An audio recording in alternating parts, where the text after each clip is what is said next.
The Smoker.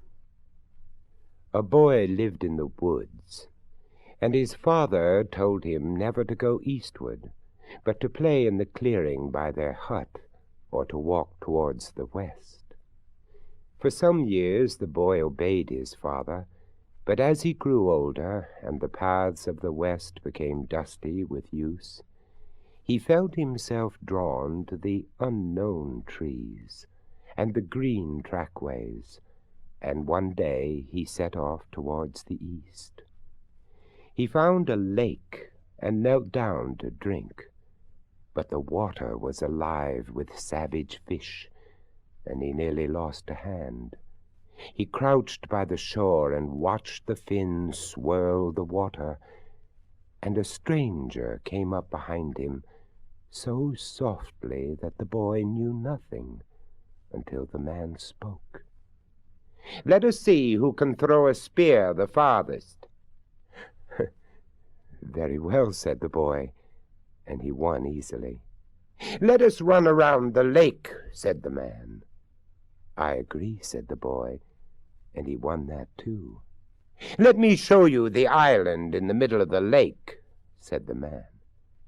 "Do you like fish?" said the boy. "I can see the island from here." The man whistled, and a boat came into sight, drawn by 3 flying swans. The man and the boy stepped into the boat and were carried to the island.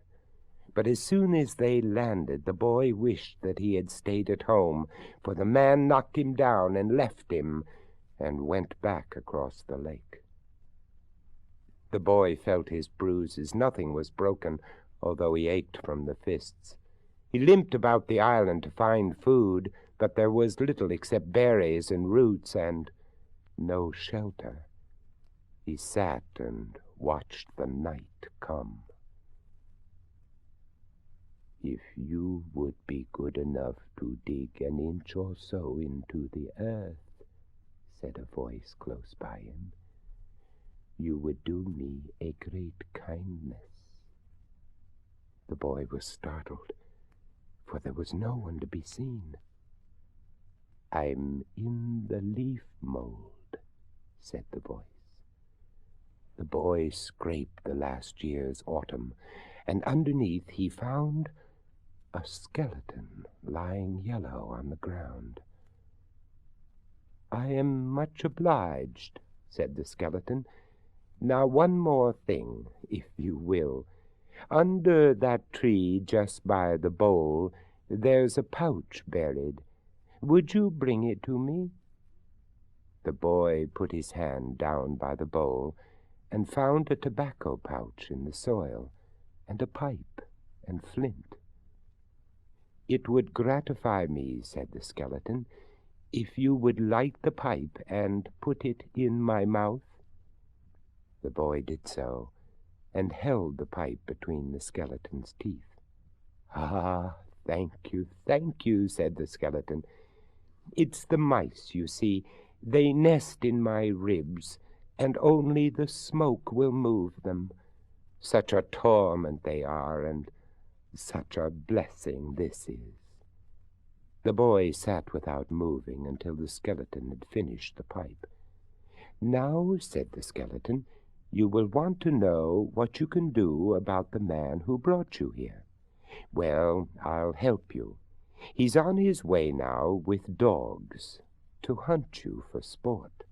So you must run up and down all over the island, leaving tracks, and be sure to touch every tree. Then when he comes, hide at the top of a tree, and they will never find you." And that is what the boy did. And the dogs could not find him, for his scent was everywhere. At dawn the man took them off and went back to the land. "He will come at night," said the skeleton, "and it will be to drink your blood. But you must dig a hole in the sand near where the boat is beached, and wait for him to start looking for you." All that day the boy held the pipe for the skeleton. "And remember," said the skeleton, Don't return for a year. Then, if you will bring me a little tobacco, perhaps, it would be most beneficial. Indeed it would." The boy hid in the sand until the man had disappeared among the trees, and then he ran to the boat and jumped in.